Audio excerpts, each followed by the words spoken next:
अस्सलाम वालेकुम, this is me उन्ना यामीन। आज इस वीडियो में मैं पेयरिंग स्कीम शेयर करने लगी। जैसा कि आप सबको पता है कि 9th क्लास के जो है वो पेपर आने वाले हैं, उनके जल्दी पेपर होने लगे हैं, तो उनको पेपर की तैयारी के लिए ज़रूरी है कि उन लोगों को अपने सब्जेक्ट्स की पेयरिंग स्कीम पता हो। तो बोर्ड की तरफ से वो पेयरिंग स्कीम जो है अपलोड हो चुकी है, वो मैं आप लोगों के साथ शेयर करूँगी। तो बायोलॉजी की सबसे पहले मैं आप लोगों के साथ शेयर करती हूँ। बायोलॉजी का जो सा 9th क्लास का पेपर होता है वो 60 मार्क्स का पेपर होता है। उसके दो पोर्शन होते हैं, ऑब्जेक्टिव टाइप और सब्जेक्टिव टाइप। ऑब्जेक्टिव टाइप के अंदर एमसीक्यूज होते हैं, 12 एमसीक्यूज होते हैं और 12 के 12 ही करने होते हैं। सब्जेक्टिव टाइप के अंदर शॉर्ट क्वेश्चंस और लॉन्ग क्वेश्चंस होते हैं। तो आइए मैं आप लोगों को बता देती हूँ पेयरिंग स्कीम के कौन से चैप्टर में से कितने एमसीक्यूज आते हैं, कौन से चैप्टर में से कितने शॉर्ट क्वेश्चंस वगैरह आते हैं। तो आपने उस लिहाज से तैयारी करनी है।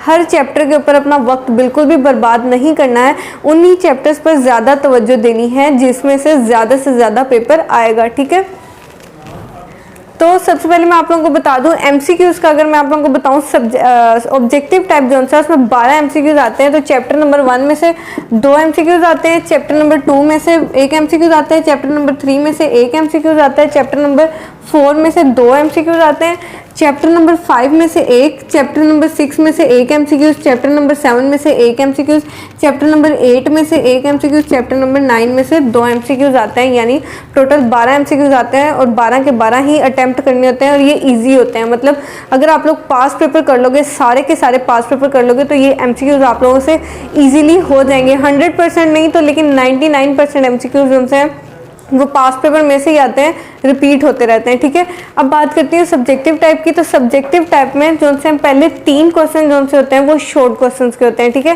क्वेश्चन नंबर 2 जो है उसमें जो शॉर्ट क्वेश्चन होते हैं वो चैप्टर नंबर 1 में से 3 शॉर्ट क्वेश्चन आते हैं, चैप्टर नंबर 2 में से 2 शॉर्ट क्वेश्चन आते हैं, चैप्टर नंबर 4 में से 3 शॉर्ट क्वेश्चन आते हैं।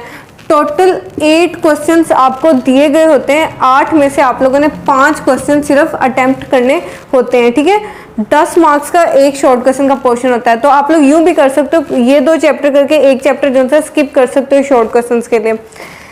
जो क्वेश्चन नंबर 3 है उसमें चैप्टर नंबर 3 में से 2 शॉर्ट क्वेश्चन आते हैं, चैप्टर नंबर 5 में से 4 शॉर्ट क्वेश्चन आते हैं, चैप्टर नंबर 7 में से 2 शॉर्ट क्वेश्चन आते हैं।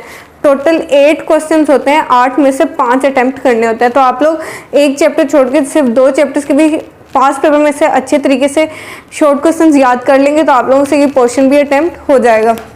इसके बाद क्वेश्चन नंबर 4 होता है, एक और शॉर्ट क्वेश्चन का पार्ट होता है। उसमें जो से हैं शॉर्ट क्वेश्चन चैप्टर नंबर 6 में से 3 आते हैं, चैप्टर नंबर 8 में से 2 आते हैं, चैप्टर नंबर 9 में से 2 आते हैं। ठीक है, तो टोटल जो है 30 मार्क्स के शॉर्ट क्वेश्चन होते हैं। 10 नंबर के 30 नंबर के जो है शॉर्ट क्वेश्चंस का पोर्शन होता है। वो इजीली आप लोगों को सारे चैप्टर्स के शॉर्ट क्वेश्चंस याद करने की ज़रूरत नहीं है, बल्कि सिर्फ उन्हीं चैप्टर्स को याद करें, उन्हीं चैप्टर्स के शॉर्ट क्वेश्चंस को पास पेपर में से करें, जिससे आप लोगों के नंबर जो है वो पूरे हो सकते हैं। ये मैं उन बच्चों के लिए कह रही हूँ जिन्होंने आखिरी महीनों में जाकर पढ़ना होता है और सारा साल नहीं पढ़ पाते या उनकी कोई और रीजंस होती हैं। उसके बाद आप लोगों को अटेम्प्ट करने होते हैं लॉन्ग क्वेश्चंस। लॉन्ग क्वेश्चन जो हैं वो क्वेश्चन नंबर 5 होता है, क्वेश्चन नंबर 6 और क्वेश्चन नंबर 7। 3 लॉन्ग क्वेश्चन होते हैं, उनमें से आप लोगों ने 2 अटेम्प्ट करने होते हैं लॉन्ग क्वेश्चन। ठीक है, अब जो क्वेश्चन नंबर 5 है वो चैप्टर नंबर 3 में से आता है और चैप्टर नंबर 7 में से आता है। एक ए पार्ट जो है वो चैप्टर नंबर 3 में से एक लॉन्ग क्वेश्चन आता है और बी पार्ट जो है वो चैप्टर नंबर 7 में से आता है। तो पहला जो सा क्वेश्चन है वो 5 मार्क्स का होता है, जो दूसरा क्वेश्चन होता है वो 4 मार्क्स का होता है। इसी तरह जो क्वेश्चन नंबर 6 है वो चैप्टर नंबर 1 से आएगा और चैप्टर नंबर 4 से आएगा, 5 मार्क्स का ये, और बी पार्ट जो है वो 4 मार्क्स का। और क्वेश्चन नंबर 7 जो है वो लॉन्ग क्वेश्चन का वो चैप्टर नंबर 8 में से आता है और चैप्टर नंबर 9 में से आता है। पहला पार्ट 5 नंबर का और दूसरा पार्ट 4 नंबर का। तो टोटल इस तरह 18 मार्क्स के जो हैं वो लॉन्ग क्वेश्चन आते हैं। ठीक है, तो 18 मार्क्स से आप लोगों को लॉन्ग क्वेश्चन जो है वो अटेम्प्ट करने होते हैं। अब ये 3 लॉन्ग क्वेश्चन, इनमें से कोई से 2 लॉन्ग क्वेश्चन अटेम्प्ट करने हैं। और अगर आप लोगों ने एक क्वेश्चन अगर ये चूज़ किया है तो उसका ए बी पार्ट भी आप लोगों ने वही वाला लिखना। आप लोग यूँ नहीं कर सकते कि इसका ए पार्ट लिख लिया और इसका बी पार्ट लिख लिया, तो वो कैंसिल हो जाएगा। ठीक है, तो आई होप आप लोगों को समझ आ चुकी होगी पेयरिंग स्कीम की। अगर आप लोगों को समझ आई है तो वीडियो को लाइक करें, शेयर करें, चैनल को सब्सक्राइब करें। अल्लाह हाफिज़।